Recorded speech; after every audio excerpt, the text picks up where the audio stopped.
자, 오늘은 말씀 보겠습니다. 요한 1서 2장.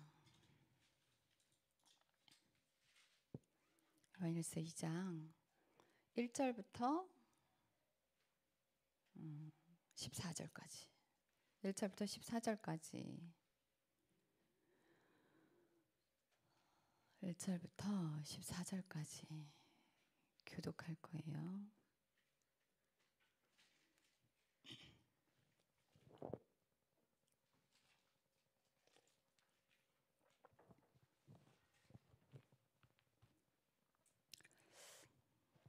제가 먼저 읽겠습니다. 내 어린 자녀들아, 내가 이것들을 너희에게 쓰는 것은 너희가 죄를 짓지 않게 하려 함이라. 만일 누가 죄를 지어도 아버지와 함께 계신 변호자가 너희에게 계시니 곧 의로우신 분 예수 그리스도시라. 그분은 우리 죄들로 인한 화의 헌물이시며 우리 죄들뿐만 아니요 또한 온 세상 죄들로 인한 화의 헌물이시니라. 우리가 그분의 명령들을 지키면 이것에 의해 우리가 그분을 알고 있음을 우리가 아느니라. 내가 그분을 아노라 하고 말하면서 그분의 명령들을 지키지 아니하는 자는 거짓말쟁이이며 진리가 그 안에 있지 아니하나. 누구든지 그분의 말씀을 지키면 하나님의 사랑이 참으로 그 사람 안에 완전하게 되었나니 이것에 의해 우리가 그분 안에 있음을 우리가 아느니라. 자기가 그분 안에 거한다고 말하는 자는 그분께서 걸으신 것 같이 자기도 그렇게 걸어야만 하느니라.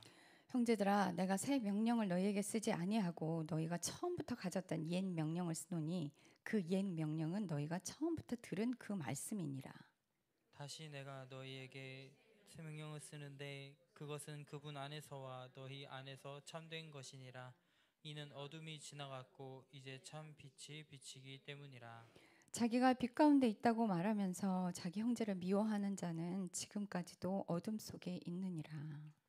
자기 형제를 사랑하는 자는 빛 가운데 거하며 그의 안에는 걸려 넘어지게 할 것이 전혀 없으나 자기 형제를 미워하는 자는 어둠 속에 있고 어둠 속에 걸으며 자기가 어디로 가는지 알지 못하나니 이는 그 어둠이 그의 눈을 멀게 하였기 때문이라. 어린 자녀들아, 내가 너희에게 쓰는 것은 너희 죄들이 그분의 이름으로 인해 용서되었기 때문이라. 아버지들아, 내가 너희에게 쓰는 것은 너희가 처음부터 계신 그분을 알았기 때문이라. 젊은이들아, 내가 너희에게 쓰는 것은 너희가 그 사악한 자를 이겼기 때문이라. 어린 자녀들아, 내가 너희에게 쓰는 것은 너희가 아버지를 알았기 때문이라. 아버지들아, 내가 너희에게 쓴 것은 너희가 처음부터 계신 그분을 알았기 때문이라. 젊은이들아, 내가 너희에게 쓴 것은 너희가 강하고 또 하나님의 말씀이 너희 안에 거하며 너희가 그 사악한 자를 이겼기 때문이라. 자, 아멘. 요한일서 2장. 자, 우리가 지금 마태복음은 주일날 나가고 있고요. 요한일서는 수요일날 나가고 있고요. 새벽 기도는 계시록 올라가고 있어요. 그런데요, 여러분들 잘 들여다보세요. 이 세 개가 하나로 같이 가고 있다는 거 여러분들 보셔야 돼요. 말씀이 한 맥락에서 움직이고 있어요. 잘 들여다보셔야 돼. 자, 2장 1절. 내 어린 자녀들아, 내가 이것들을 너희에게 쓰는 것은 너희가 죄를 짓지 않게 하려 함이라. 만일 누가 죄를 지어도 아버지와 함께 계신 변호자가 우리에게 계시니 곧 의로우신 분 예수 그리스도시라. 자, 이 구절이 여러분들 오해하기 쉬운 구절일 수도 있어요. 그게 왜 그러냐면 이 죄가 어디에 관련된 죄냐면요. 우리가 허물로 얘기하는 삶의 잘못, 응? 그리고 우리가 죄로 인식하는 것들, 도둑질, 뭐 살인 이런 것들을 죄를 짓지 않게 하렴이라 이 뜻이 아니에요. 그 죄가 아니라 다시 말씀드려요. 우리 허물 또 행위로 짓는 그 죄들은 무엇 때문에 생긴 것이냐라는 그 죄에 대한 명확한 구분이 어디에 설명이 되어 있냐면요. 로마서 8장에 아주 자세히 설명이 되어 있어요. 자, 지금 요한 1서 2장 1절에서 죄를 짓지 않게 하려 한다라는 이 말씀은 로마서 8장을 설명하고 있는 거예요. 자, 우리 여기 껴두시고 로마서 8장으로 한번 넘어가 봅시다.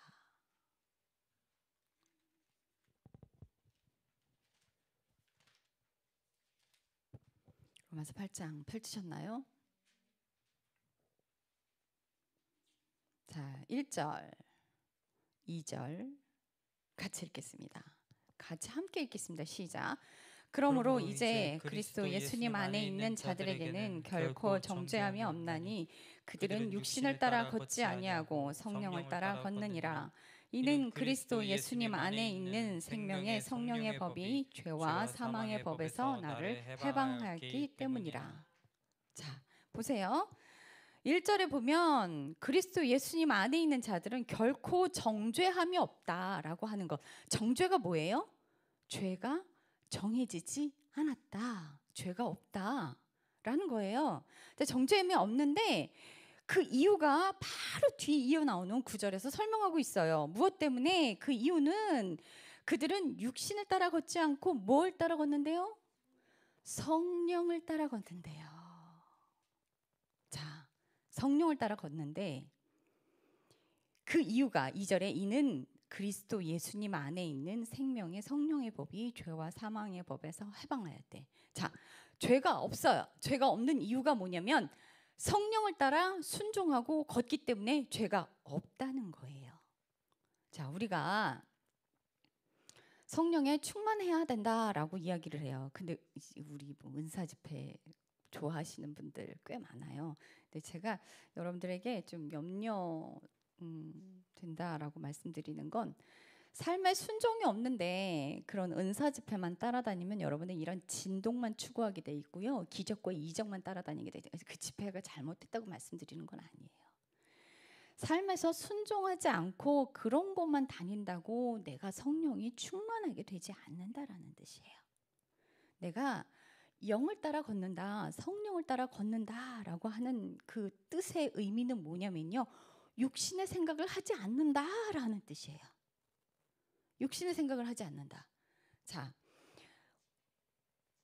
4절에 한번 보면 8장 4절에 이것은 육신을 따라 걷지 아니하고 성령을 따라 걷는 우리 안에 율법의 의가 성취되었는데 성령을 따라 걷는 우리에게 율법의 의가 성취되었는데 그것은 5절에 보면 육신을 따르는 자들은 육신의 일들을 생각하고 그죠?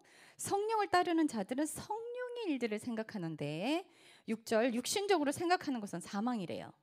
자, 우리가 성령으로 충만해 있으면 뭘 따라 걷는데요? 성령을 따라가라.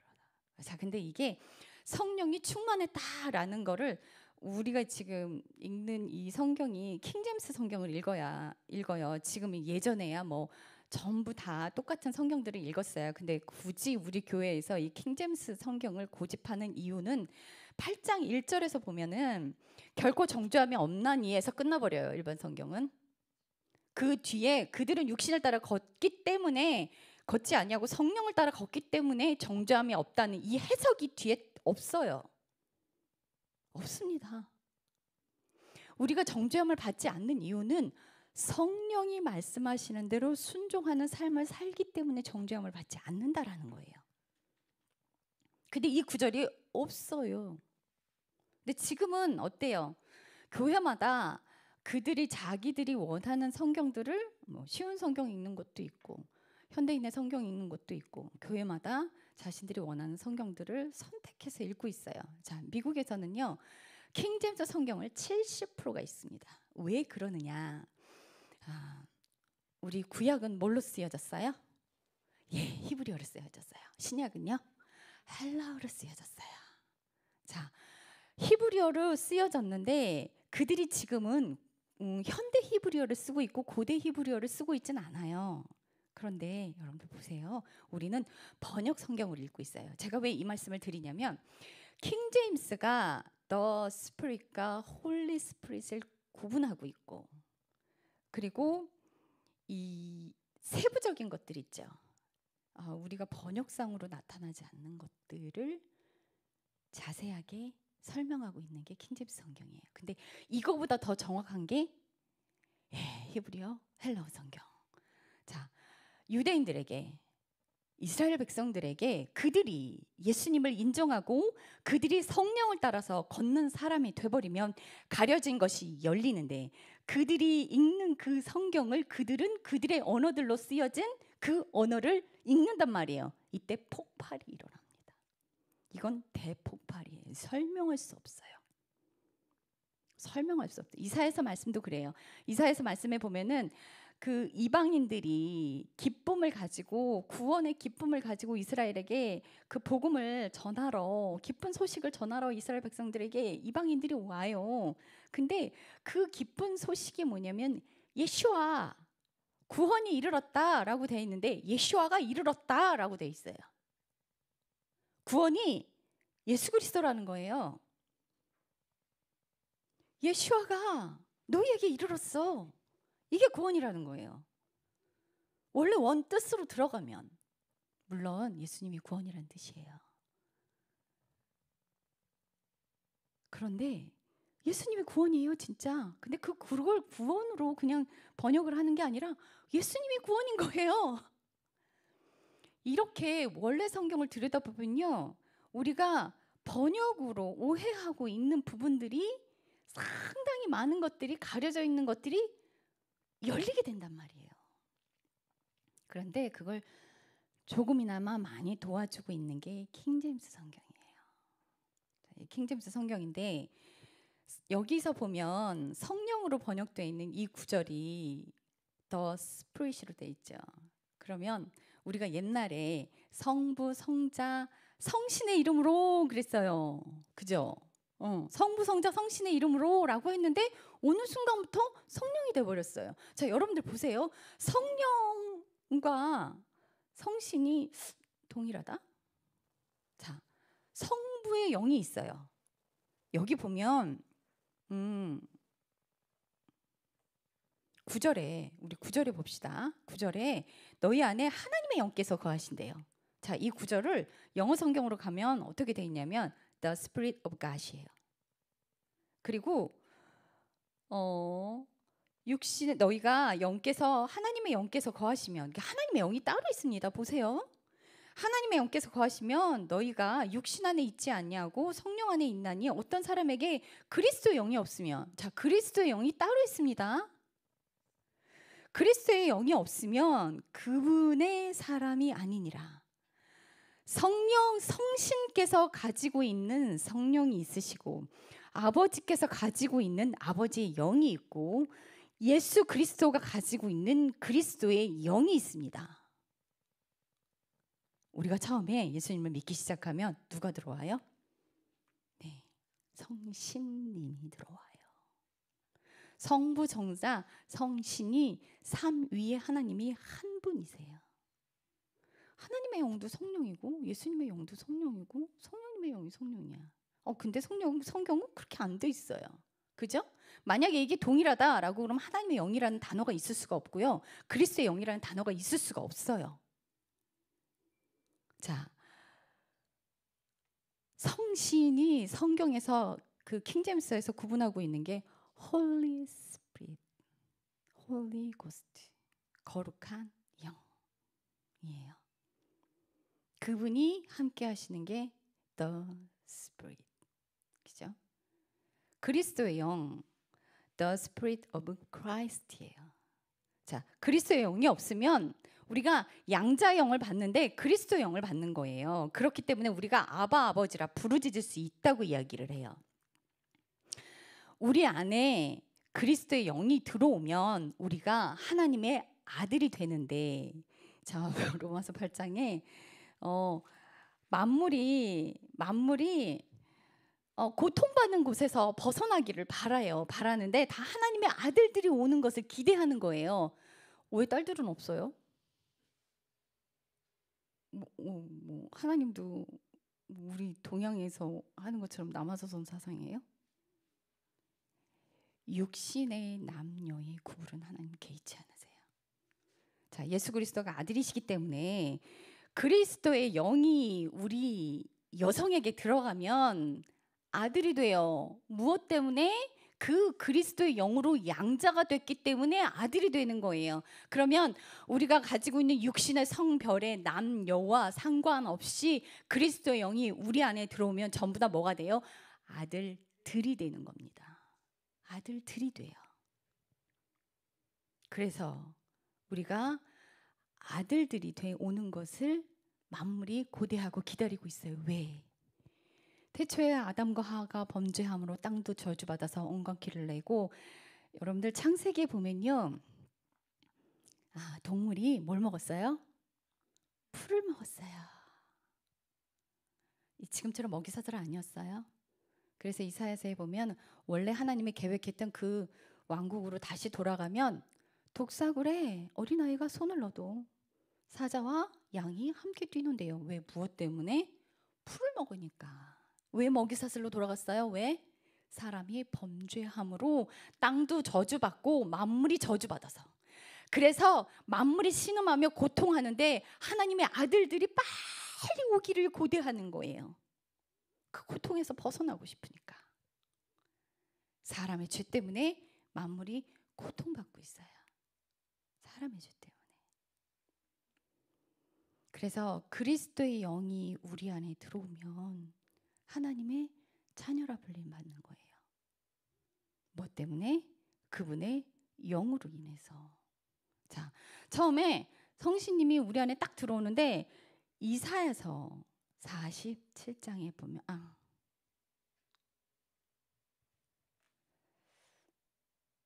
맞나요? 갑자기 죄송해요. 그 성전에서 흘러나온 그 물이 발목에 차잖아요. 처음에 발목에 차고 그 다음에 무릎에 차요. 그 다음에 허리에 차요. 자, 그 다음에 가슴을 넘고 풀로 차서 헤엄쳐서 건너갈 수밖에 없는 지경에 이르러요. 자, 우리가 그것처럼 처음에 성신이 우리 안에 딱 들어오면 딱 발목에 차요. 그 뭐 때문에 들어오시느냐? 무엇 때문에 들어오시냐? 사람이 연약하여 할 수 없는 그것을 돕기 위해 들어오시는데, 여러분들 발목에 들어왔을 때 우리가 하나님을 미치도록 사랑해서 그분의 명령대로 순종하면 우리가 자아가 죽어지는 길을 가고 우리의 삶의 죄를 제거하는 그 길을 가는데 점점 순종하는 삶을 살고 우리가 십자가를 통과하게 되면 이제 자아가 죽어져서 무릎까지 오게 돼요.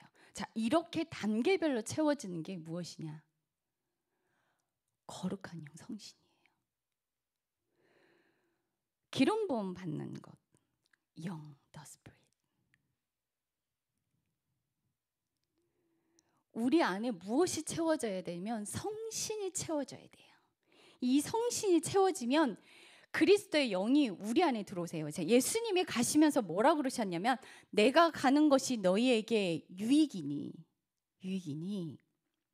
내가 가고 너희에게 보혜사 성령을 보낼 텐데 그가 나에 대하여 뭐 하리라? 증언하리라. 자, 우리가 노력해서 예수님을 알 수 있는 길이 없어요.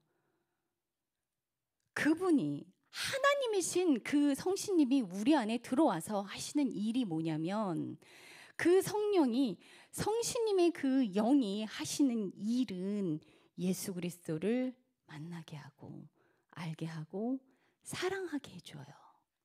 우리의 힘으로는 어려워요. 그런데 어느 때 내가 온 마음과 뜻과 생명을 다해서 하나님을 사랑할 때, 예수님을 사랑할 때 우리가 더 힘을 내서 사랑할 수 있고 더 힘을 내서 순종할 수 있도록 돕는 분이세요.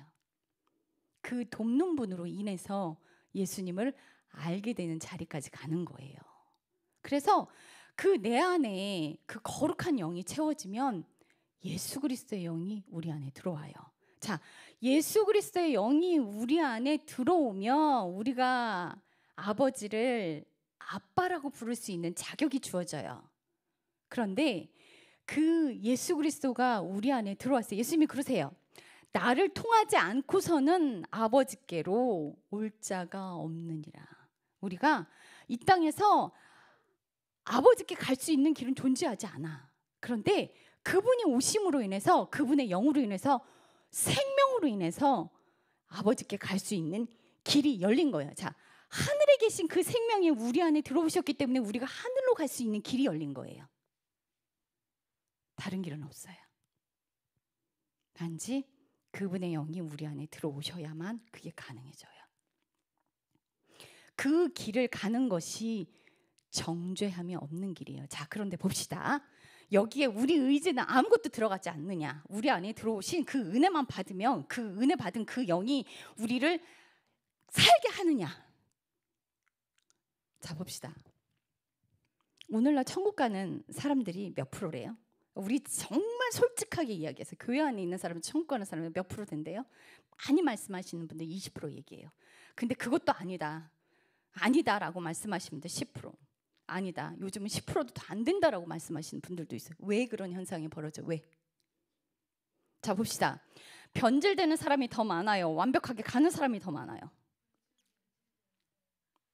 그죠? 그러면 하나님께 은혜를 받으면 그 사람이 그냥 하나님의 영이 다 끌고 가는 거니까 완전하게 그분한테 붙들려서 그분이 내 의지와 상관없이 그분이 은혜 내려서 그냥 간다. 그러면 천국 가는 길이 좁아요? 넓어요? 넓습니다. 예수님께서 그 길이 좁다고 말씀하지 않으셨어요. 그 길은 좁고 협착하여 찾는 이가 적대요. 찾는 이가 적대요. 하나님께서 끌고 가신다고 말씀 안 하세요. 우리가 선택해야 된다라고 말씀하세요. 그래서 마태복음에 뭐라고 되어 있냐면 나쁜 나무가 나쁜 열매를 맺고 좋은 나무가 좋은 열매를 맺는다. 여러분들 번역이 잘못됐습니다. 좋은 나무가 좋은 열매를 맺고 변질된 나무가 나쁜 열매를 맺습니다. 사람은 사악합니다. 우리가 뿌리를 육신의 생각에 두고 있는데 이 육신에 뿌리를 두고 있는 우리가 성령을 따라 걸으면 발을 뺄 수 있게 되는 거예요. 어떻게 하면? 순종함을 사는 삶을 사는 사람에게 정죄함이 없는 거예요. 우리가 변화됐다라고 하는 건 단지 행위의 죄들을 안 짓는 것을 말씀드리는 건 아닙니다. 내 자아가 죽어지는 삶을 가는 것이 완전한 변화의 길로 들어서는 거예요. 내 자아가 해결되지 않는다면 그리스도의 영은 내 안에 들어오실 수 없습니다. 우리가 육신의 생각을 한다면, 육신의 뿌리를 두고 있다면, 여러분들 내가 선택을 하는 거예요. 내가 하나님의 명령대로 순종해서 갈 것인지, 세상을 등지고 십자가를 바라보고 나갈 것인지, 내가 여전히 육신에 끌려서 육신으로 살다가 죽을 것인지, 그건 내 선택이라는 거예요. 이 선택의 방법이 뭐라고요? 내가 하나님을 미치도록 사랑하면 살아낼 수 있는 힘을 하나님이 도와주시는 거예요. 내가 연약하여 그 길에서 주저앉아 버리면 도울 길이 없어요. 하나님이 내 손을 강제로 끌고 가지 않으세요. 하나님이 인격적인 분이라 강제로 절대 하지 않으십니다. 내가 거부하고 있는데 강제로 끌고 간다고요? 은혜가 완전하게 뒤덮어서 완전하게 사람을 변화시킨다고요?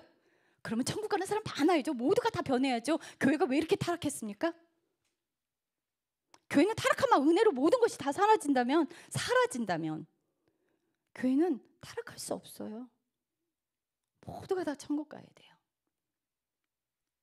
내가 의지를 들이지 않는다면, 내가 하나님 명령에 순종하는 걸 택하지 않는다면, 내가 여전히 육신대로 끌려 산다면, 육신을 사랑한다면, 내 육신을 사랑한다면 육신의 생각을 할 수밖에 없는 거예요. 왜? 내 자아는 결단코 죽어지지 않습니다.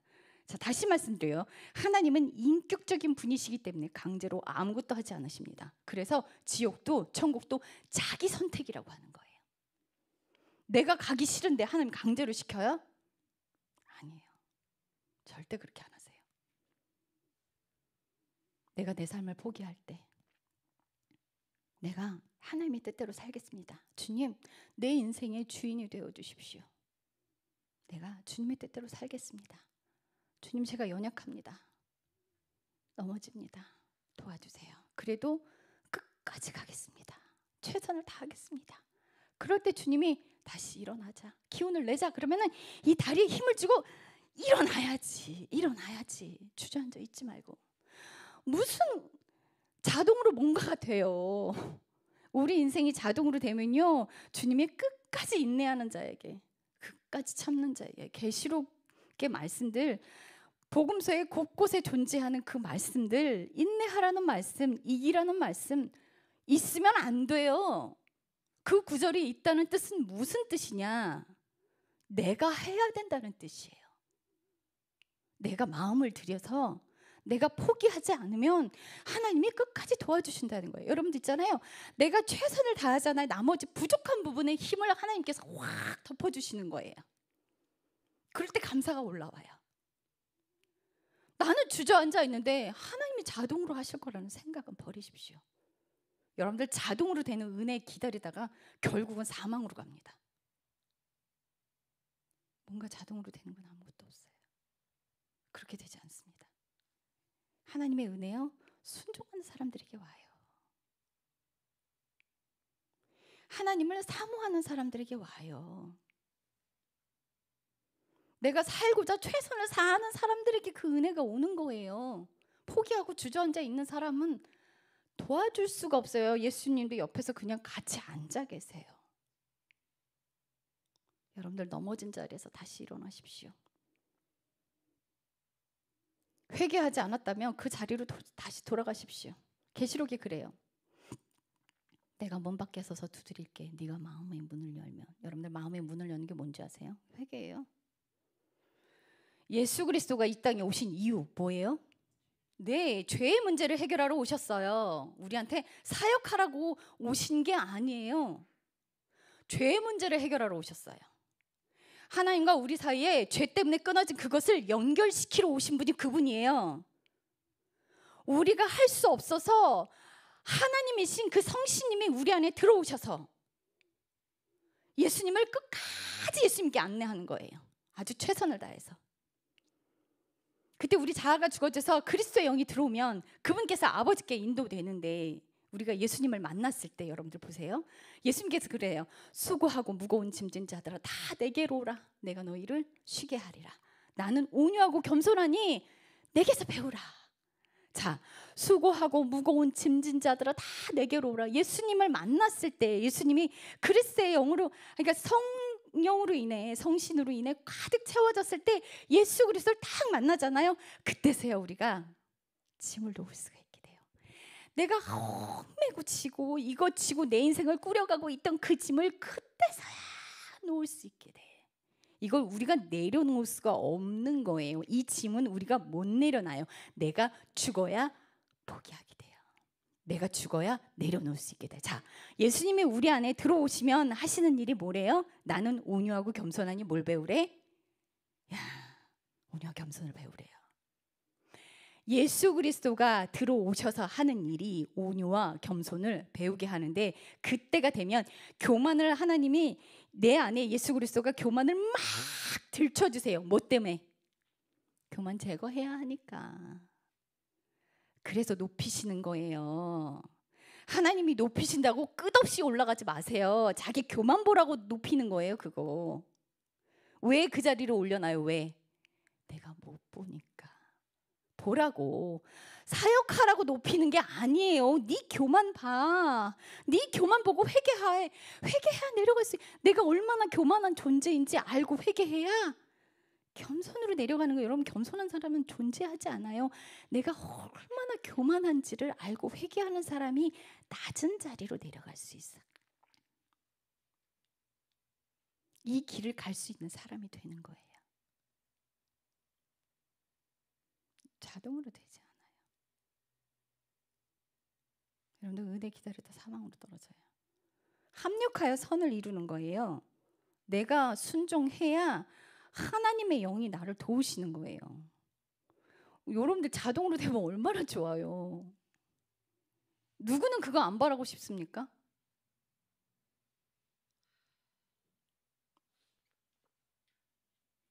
왜 고난을 가야 하나? 뭐하러 고난 당하고 살아요? 그러면 자동으로 되는데. 그러면 예수님이 회개하라고 안 하셨어요? 은혜가 내려올 때까지 기다리라고 하시지.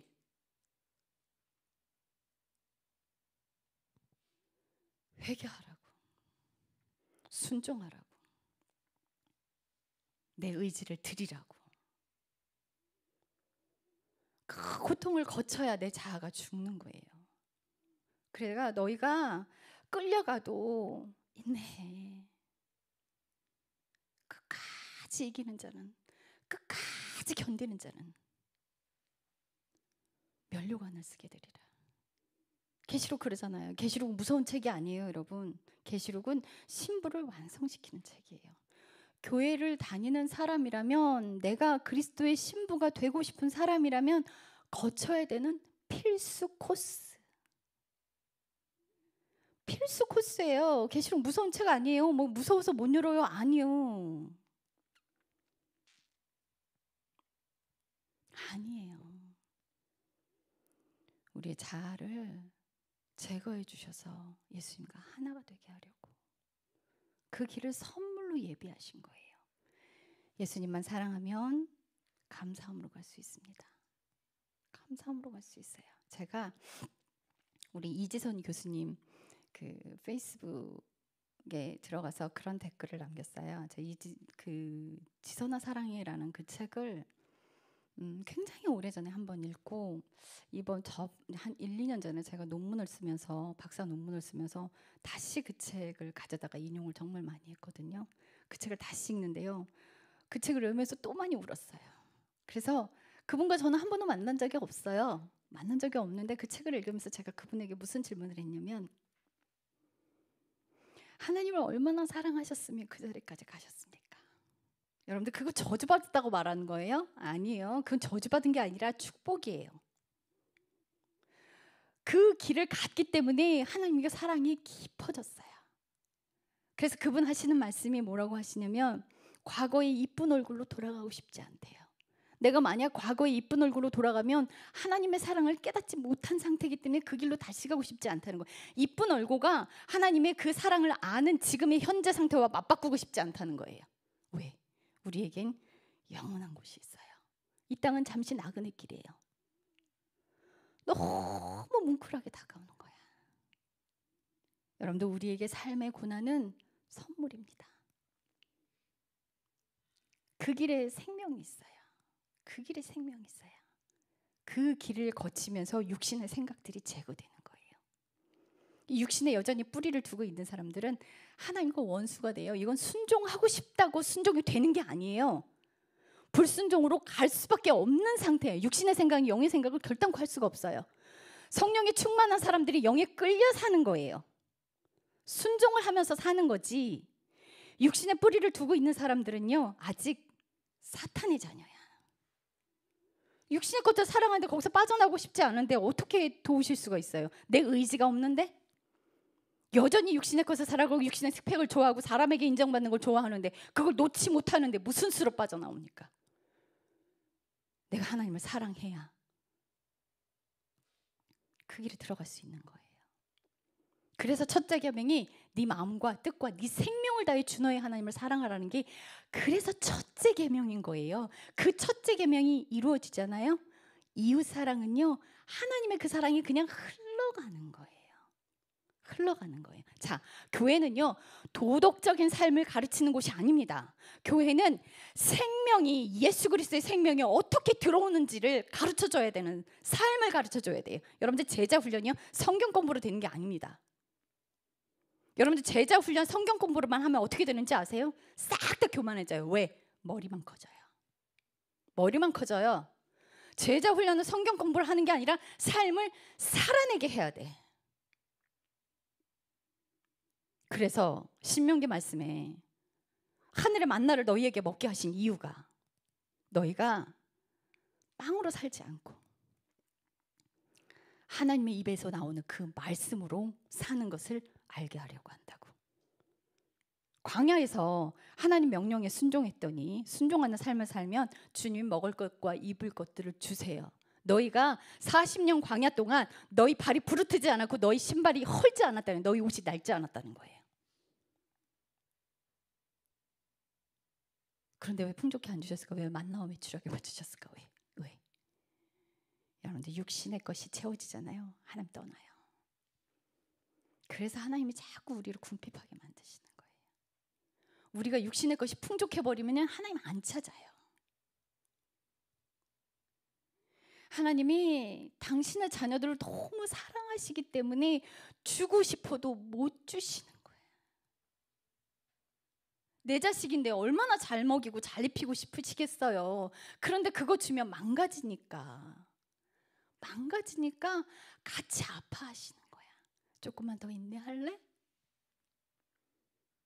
네가 먹을 거 입을 거 그런 거 돈 쫓아가지 않아도 순종하면 내가 그거 다 채워줄 거야.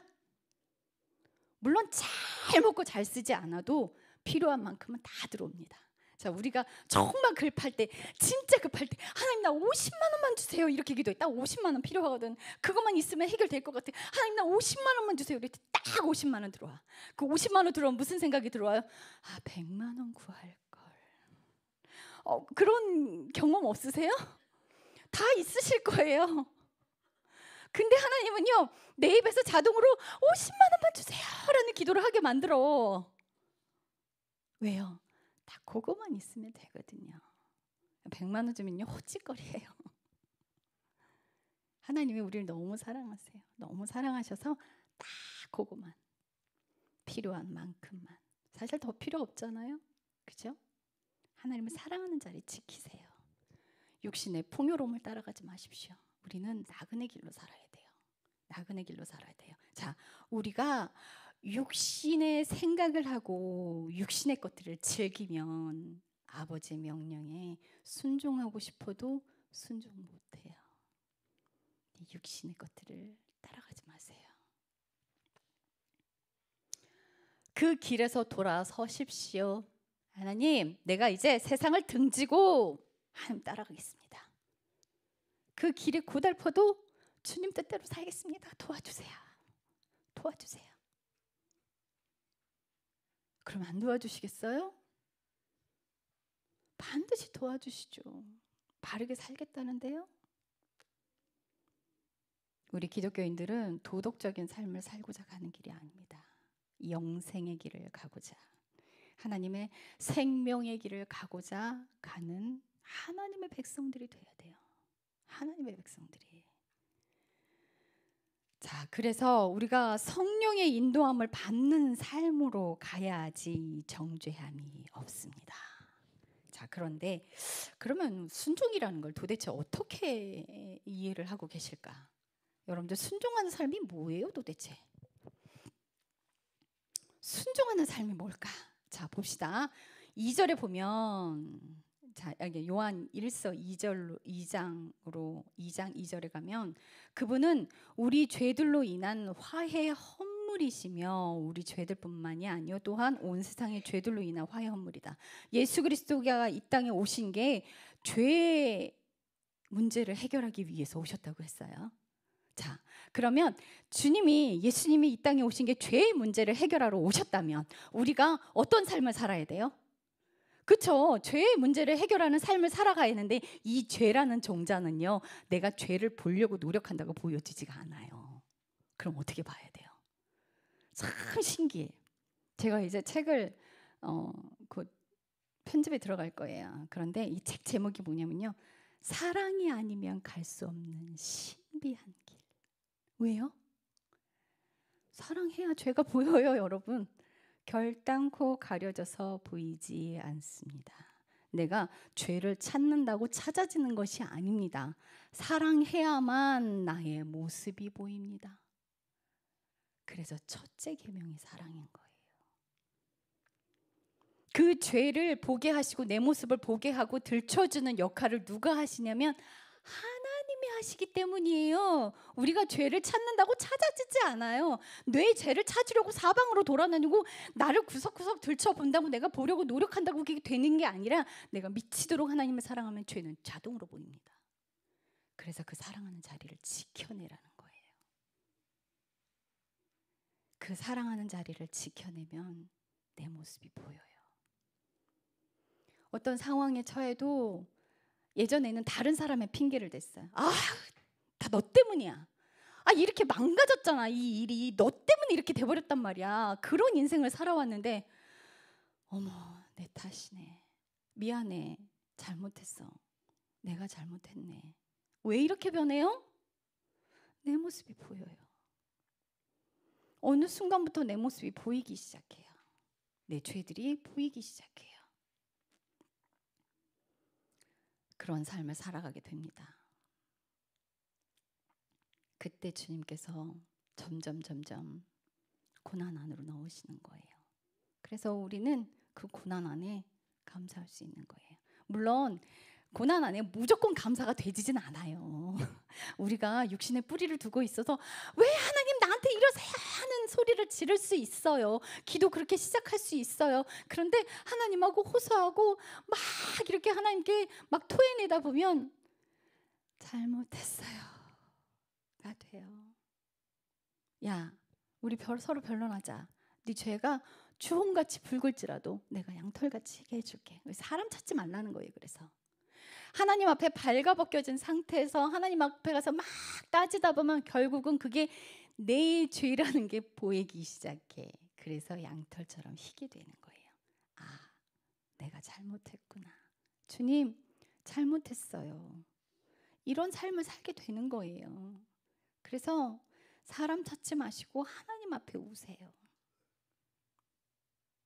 억울해도 하나님 앞에 따져가서 우세요. 제가 2004년도 34살에 서울신대 신학과를 들어갔어요. 그리고 하나님이 한 학기를 딱 다니게 하고 휴학을 하게 해서 그 2년 동안 저 모함 엄청나게 당했습니다.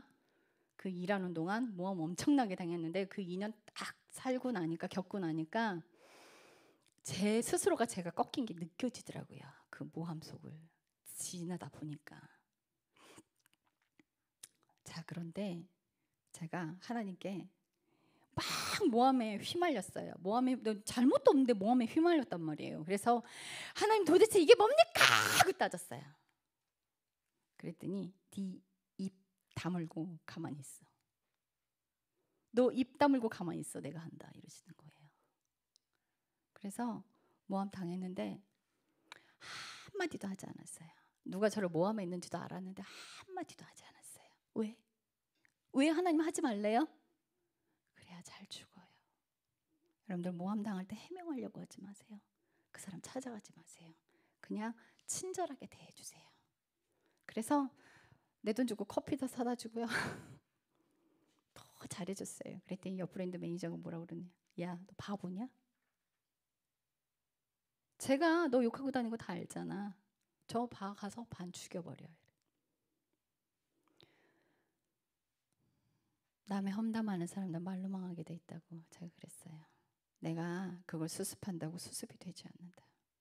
나의 일은 하나님이 해결하실 거다. 그리고 주님께 맡겼어요. 여러분들의 삶이 그렇게 가야 돼. 그래야 잘 죽어요. 여러분들 왜 해명하면 자아가 안 죽어지냐면요. 물속에 들어갔어요. 우리가 그 침례 받는다라고 할 때 물속에 들어가는 걸 죽음을 상징해요. 죽음을 상징하는 거. 세례는 죽음을 상징해요. 여러분 죽어야 다시 살아나니까 새로운 생명으로 태어나요. 근데 물속에 들어가서 잠겨서 죽으라고 하나님이 넣어놨는데, 고난 안에 넣어놓고 모함 안에 넣어놨는데 물속에 들어가서 해명하는 건 내가 숨 쉬는 거예요. 여러분 이제 빨대 꽂아놓고 숨 쉬는 거예요. 그럼 한 개도 안 죽어져요. 안 죽어져요. 여러분 그거 하면 안 돼. 그래서 내가 잘못이 없다고 해명하면서 사람 찾아다니면서 해명하지 마세요.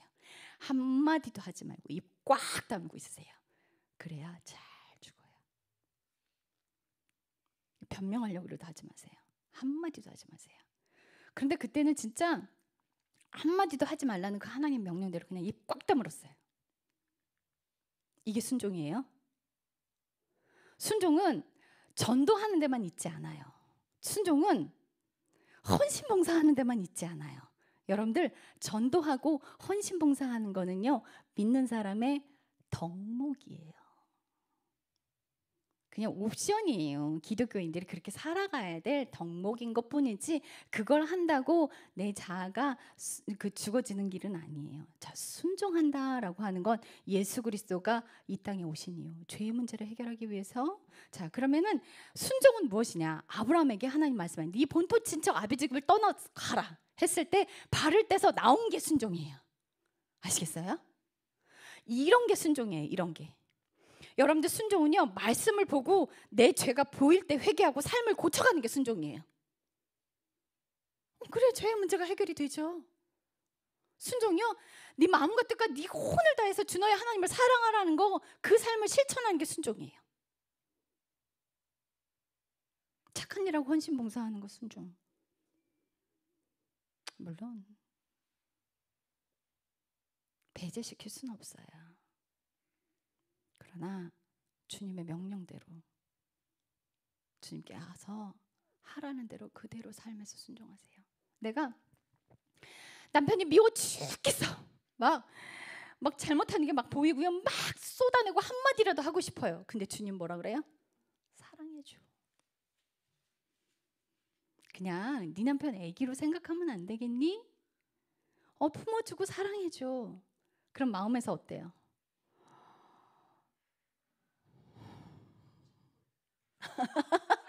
네, 천불 나요. 그죠? 맞아요. 천불 나요. 천불 나는데 이 천불 나는 건 내가 이를 악물고 주님이 하지 말라 그랬으니까 내가 안 한다. 여보, 그러면 안 돼요. 자, 이거 하지 마시고 마음에서 천불 나죠? 이럴 때 어떻게 해요? 회개해야 돼. 이 마음을 가지고 겉으로 하는 척하지 마요. 이 악한 마음을 가지고 겉모양으로만 포장하지 마요. 이거 순종 아니에요. 자, 순종 다시 말씀드려요. 네 남편 사랑해줘.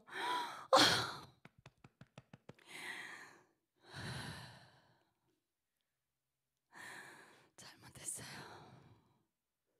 무릎 꿇고 하나님 앞에 주님 잘못했어요. 이 화나는 마음 용서해 주세요. 잘못했어요. 마음 가라앉히세요. 가라앉히고 남편이 저기서 뭐가 꽉 이러면 네. 회개하고 나면요 순종이 돼요. 그리고 그렇게 미웠던 남편이요 예뻐져요. 여러분 사람 미워하지 마세요. 사람 미워하면 순종 안 해요. 여러분 죄는 미워하는데 사람 미워하면 안 돼요. 제가 그래요. 너무너무 힘든데 그 사람이 밉지는 않아. 딱 그 환경이 힘든 거예요. 그 상황이 힘든 거지 사람이 힘들진 않아요. 무엇 때문에? 기도하고 회개하니까. 여러분들 기도가 우리가 영적으로 호흡하는 거예요. 어떻게 이 삶을 살아가게. 하루에도 몇 번씩 자살하고 싶은 충동. 이 삶에서 벗어나고 싶어서 오늘은 어디 가서 어떻게 죽을까 고민하시는 분들 있을까요? 없을까요? 있어요.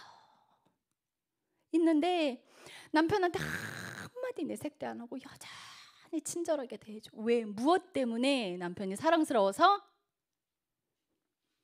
주님께서 내게 하신 명령 때문에. 근데 왜 주님께서 내게 하신 명령을 지켜? 무엇 때문에? 그분을 사랑하니까.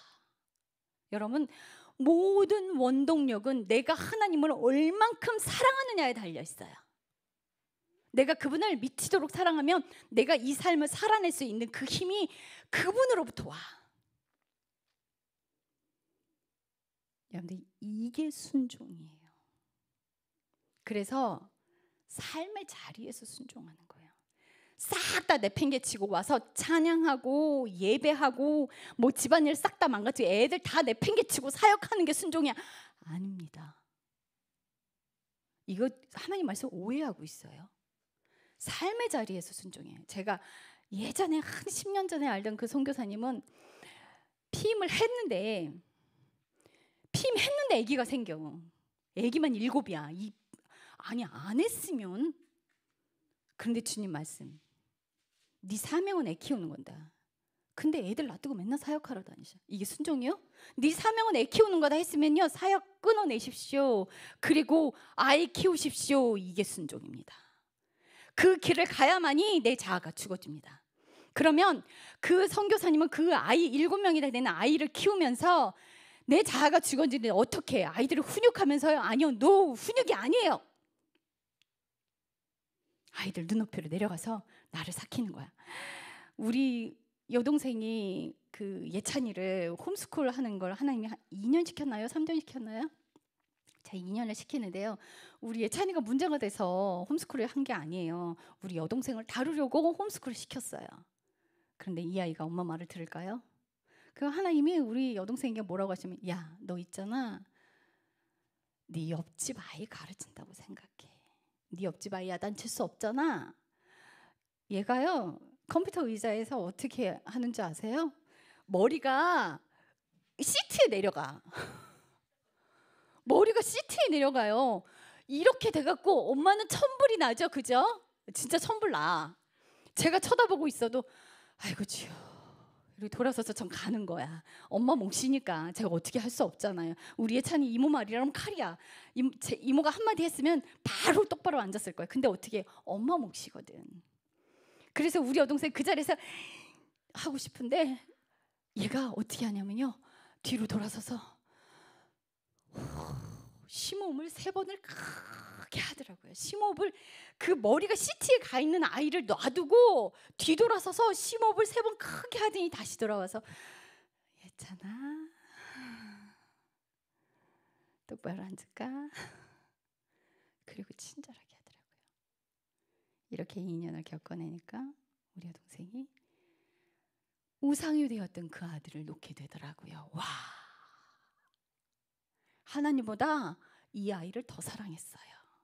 그 과정을 겪고 나니까 하나님 아들입니다가 되더라고요. 그런데 이게 순종입니다. 그래서 예배는요, 삶의 예배가 돼야 돼요. 근데 여러분들 이렇게 주일날 나와서 수요일날 나와서 드리는 이 예배 물론 중요하죠.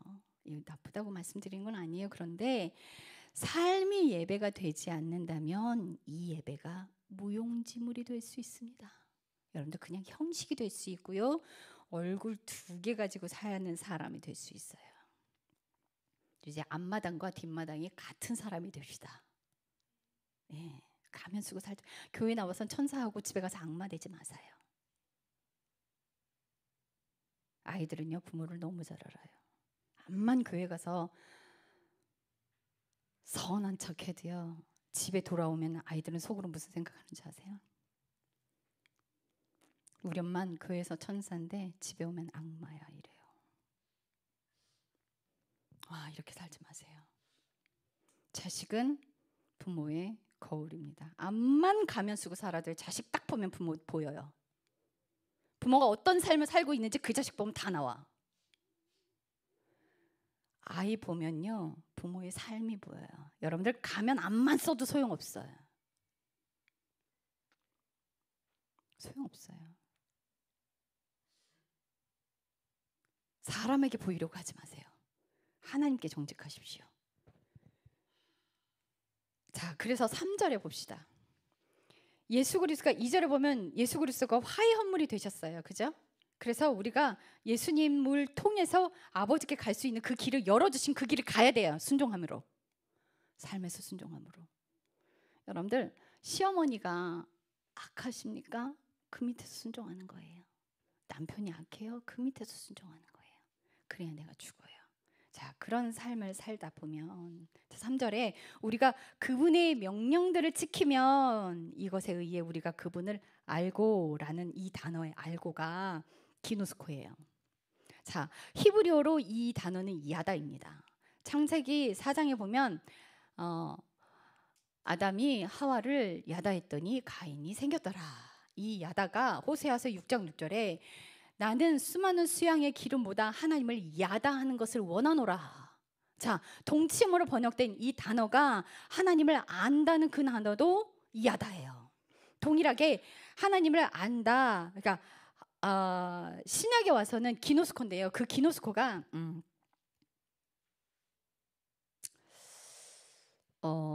동침으로 번역된 마리아가 요셉과 동침하지 아니하였는데 예수님을 잉태했어요. 동침이란 단어가 마리아가 요셉을 기노스코하지 않았는데 아이가 임신된 거예요. 자, 이게 동침이라는 단어와 하나님을 알다라는 단어를 동일하게 쓰는 이유. 자, 내가 내 남편을 어떻게 알아요? 같이 살고 살 비비고 부대끼고 부딪혀서 살다 보면 이게 뭐예요? 경험하는 거. 옆집 남편 아세요, 여러분? 얼굴하고 이름 알아요, 그죠? 겉모양만 알아요. 그거 아는 거 아니에요. 내가 아는 거, 경험하여 아는 것. 경험하여 알게 되는 것. 어떻게? 내가 삶으로 순종하여 살아갈 때 예수님을 알게 돼요. 자, 보세요. 성령님이 내 안에 들어오셨어.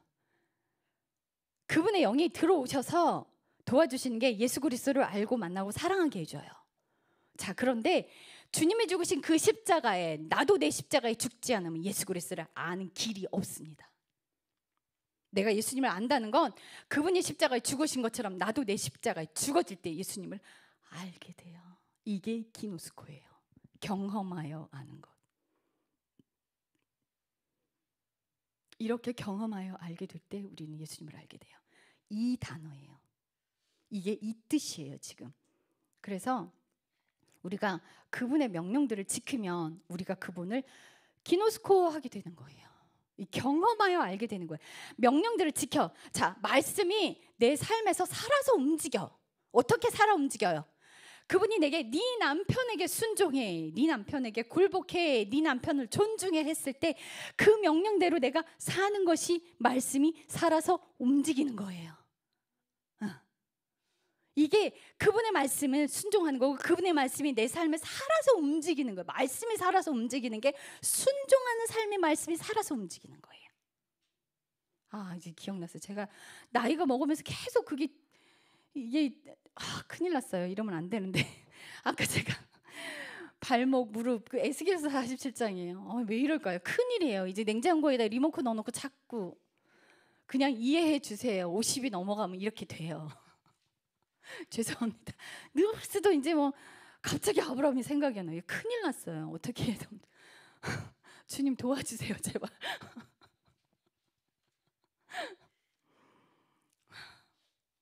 여러분들 이해하세요. 죄송합니다. 자, 4절을 보면 내가 그분을 아노라 하고 말하면서 그분의 명령들을 지키지 않으면 그게 아는 거예요, 모르는 거예요? 예, 모르는 거예요. 절대 몰라요. 알지 못해요. 내가 그분을 안다라고 말하는 건 그분이 명령한 대로 내가 삶을 살아가고 있다.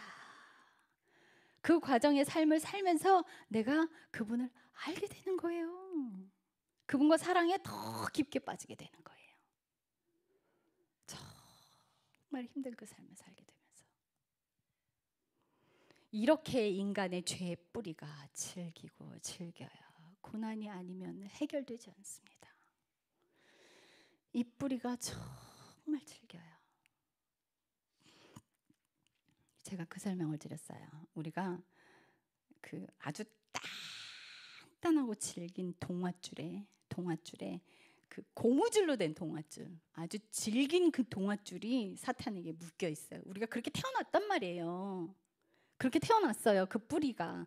근데 순종하는 삶을 살잖아요. 그럼 계속 순종해서 길을 가면요. 길을 가면 이 줄이 끊어질까요? 안 끊어질까요? 예, 끊어지게 돼요. 하나 끊어지고 2개 끊어지고 3개 끊어지고 4개 끊어지고 6개 남았어. 자, 여기서 내가 나의 죄를 보지 못하고 불순종했어요. 회개하지 않았어요. 나 어디로 갈까요? 예, 딸려서 저 끝으로 가버려. 이만큼 붙들려 있는 뿌리가 강력해요. 그래서 계시록에 예수님이 그러는 거야. 네가 어디로부터 떨어졌는지 기억하고 그 자리로 다시 가서 회개하라고. 그 문제가 해결되지 않으면 다시 내게 오지 못한다는 거예요. 죄 우습게 보지 마세요. 하나님이 죄를 들추는 거 책망하려고 들추시는 게 아니에요. 가까이 두시려고 그러시는 거야. 가까이 두시려고. 책망하시려고가 아니에요. 내가 내 죄를 보지 못했을 때 책망하시는 이유, 회개하지 않기 때문에 책망하시는 거예요. 채찍질하려고 하시는 게 아니에요. 왜? 무엇 때문에 야단치셔? 네가 그것 때문에 나한테서 떨어져 나갔어. 그걸 부드러운 말로 할까요? 여러분들, 다윗이 잘못했을 때 나단 선지자가 와서 좋은 말로 했을까요? 아닙니다. 왜 근데 야단쳐요 그렇게? 왜? 정신 차리라고. 정신 차리라고 야단치는 거야. 정신 차리라고. 그 죄 짓고 나서 하나님이 입술로 회개했을 때 다윗이 대가집을 안 했습니까? 아들 데려가 버렸어요. 그리고 뭐라 그랬어요? 나단 선생아, 너는 숨어서 그 일을 저질렀으나 네 아들 백주 대낮에 그 일을 당하게 되리라는 거야. 벌건 대낮에 아들이 후궁들을 범해버렸어요. 대가집을 따라와요. 왜 그러실까? 근데 하나님 보복하시려고? 무엇 때문에? 다시는 그 죄를 짓지 말라고. 그래서 다윗이 훗날에 기력이 떨어졌을 때 하인들이 그 수냄 여인의 어린 여인을 갖다가 침실에 넣어줬는데 범하지 않았어. 손도 대지 않았어. 무엇 때문에? 그렇게 당했거든요. 다시는 그 범죄를 저지르지 않아. 그래서 하나님이 대가집을 하게 하시는 거예요. 그냥 입술로 회개해서 잘못했다고 하면은 다 용서가 되면 사람은 그제 또 저질러요. 사람이 그렇게 사악해요. 그래서 나를 책망해 주시고 징계해 주시는 게 감사한 거예요. 히브리서 말씀에 그러잖아요. 징계하지 않는 자식이 아들이냐고. 너희가 하나님의 영광을 받으려면 고난도 함께 당하래. 로마서 말씀이에요. 내가 고난을 당하지 않고 하나님의 영광을 취하려 하지 마세요. 그 도둑질이에요.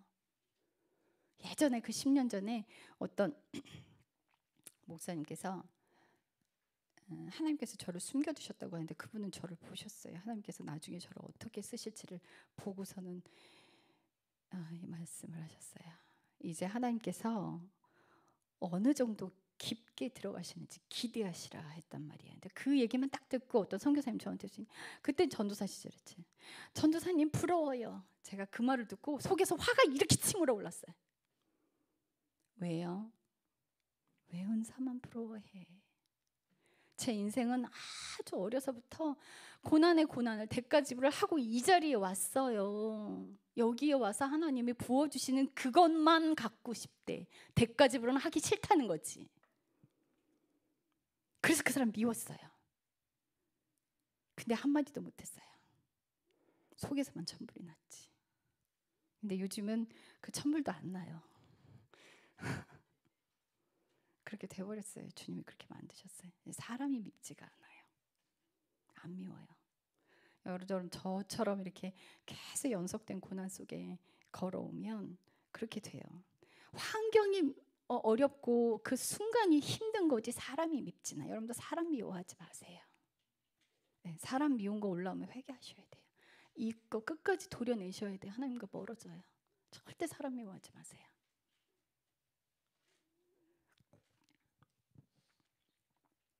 자, 그런데 단적으로 이런 말씀을 하고 있어요. 9절부터 10절, 11절 이거는 함께 읽겠습니다. 9절, 10절, 11절 다 같이 읽겠습니다. 시작. 자기가 빛 가운데 있다고 말하면서 자기 형제를 미워하는 자는 지금까지도 어둠 속에 있느니라. 자기 형제를 사랑하는 자는 빛 가운데 거하며 그의 안에는 걸려 넘어지게 할 것이 전혀 없으나 자기 형제를 미워하는 자는 어둠 속에 있고 어둠 속에서 걸으며 자기가 어디로 가는지 알지 못하나니 이는 그 어둠이 그의 눈을 멀게 하였기 때문이라. 형제를 미워하는 건 내 눈과 귀가 가려져 있다는 거예요. 보지 못한다는 뜻이에요. 자기 자신의 모습이 안 보인다는 뜻이에요. 미워하는 마음이 올라오면 끝까지 회개하십시오. 우리 여동생이 누군가하고 다툼이 한 번 있었어요. 막 그거 회개하느라 새벽 3시, 4시까지 끝까지 매달려서 토해내더라고요. 기어코 토해내더라고요. 이 마음에 그 잔액이 요만큼도 남지 않게 하려고 잠을 포기하더라고요. 여러분 죄와 싸우되 피 흘리기까지 싸우십시오. 대충 하지 마세요. 이 죄가 잔재가 남아있음으로 인해서 하나님과 멀어지게 되는 것을 택하실 겁니까? 아니요. 이 안에 있는 것들 반드시 해결하십시오. 나는 누구랑 싸워 이기냐면 내 안에 악한 것과 싸워서 이기는 거예요. 죄는 내 안에 있어요. 내 안에 있어요. 다른 사람 안에 있지 않아요. 나를 화나게 한 그 사람이 잘못한 게 아니라 화를 내고 있는 내가 잘못하고 있는 거예요. 내 안에 해결하세요. 내 안에 해결하면 저 사람이 나를 아무리 열받게 해도요 화 안 나요. 그 사람의 실체를 보고 싶으시면 그 사람을 십자가에 못 박으면 그 사람의 실체가 드러나요. 예수님이 오른편과 왼편에 강도가 십자가에 매달렸을 때 막 예수님 욕했잖아요. 그죠? 몸에 십자가에 못 박으면 그 사람이 욕을 해요. 누군가를 칭찬하지 않아요. 욕을 한단 말이에요. 그게 사람의 실체예요. 우리 오경희 목사님 실체 알고 싶어요. 뒤에 가서 머리끄덩이 잡아서 끄잡아 당기면 그 실체가 드러나요. 자, 죽은 사람은 어떻게 반응하는지 아세요? 멍해져요. 반응하지 않아요. 근데 이 자아가 살아있잖아요. 야! 하고 소리 지를 거야. 누구야! 할 거야. 이거 살아있는 거예요. 그래서 이게 그 사람의 실체예요. 그래서 우리가 십자가의 길을 가면 나의 죄성이 다 드러나는 거예요. 그렇게. 그래서 나의 죄된 모습을 보고 회개하라고 고난 안에서 얼마나 짜증나고 화나요. 남편 앞에 순종해야 되는데 그게 안 된단 말이에요. 근데 순종하래. 남편의 잘못을 지적하지 말고 네 안에 있는 죄를 해결하자. 이러고 나오시는 거예요. 우리는 어때요? 아유, 저 왼수 안 잡아가나? 네 핸드폰에 남편을 왼수라고 저장을 해놔요. 어떻게 해? 절대 그러면 안 돼요. 내 안에 내가 왼수야. 남편을 사랑하지 못하는 왼수는 나예요. 나. 사랑하세요. 자, 오늘 길었어요. 근데 어쩔 수가 없었어요. 끝까지 해야 했기 때문에. 자, 14절 보셔야 합니다. 14절에 아버지들아 내가 너희에게 쓴 것은 너희가 처음부터 계신 그분을 알았기 때문이라. 젊은이들아 내가 너희에게 쓴 것은 너희가 강하고 또 하나님의 말씀이 너희 안에 거하며 너희가 그 사악한 자를 이겼기 때문이라. 죄가 어디에 있대요? 너희 안에 거한대. 그죠? 죄는 어디 있어요? 내 안에 있어요. 다 내 탓이야. 전부 내 탓이에요. 문제는 내 안에서 찾으세요. 내 안에서 문제를 찾지 못하면 아무것도 해결되지 않습니다. 상대를 고치려고 하지 마십시오. 내가 변하면 상대를 바꾸는 건 하나님이 하십니다. 여러분들 사랑은 말로 하는 게 아니라 살아내는 거예요. 말하지 마세요. 친절히 대해주세요. 회개하는 삶을 사십시오. 내가 그렇게 하지 못하고 속에서 천불이 나는 그것을 회개하십시오. 나랑 싸우세요. 나랑 싸우세요. 그래야 답이 있어요. 자, 기도하겠습니다. 주님 감사합니다. 주님 사랑합니다. 온전함 가운데 거하기를 위해 주님과 동행하기 위해 주님만 사랑하겠습니다. 예수님만 사랑해야 죄가 보입니다. 예수님만 사랑해야 끝까지 갈 수 있습니다. 예수님만 사랑해야 하나님의 아들이 될 수 있습니다. 예수님, 그 길에서 벗어나지 않겠습니다. 끝까지 힘드시고 도와주시기를 기도합니다. 주님 포기하지 않겠습니다. 도와주시기를 기도합니다. 주님 감사합니다. 예수님의 이름으로 기도했습니다.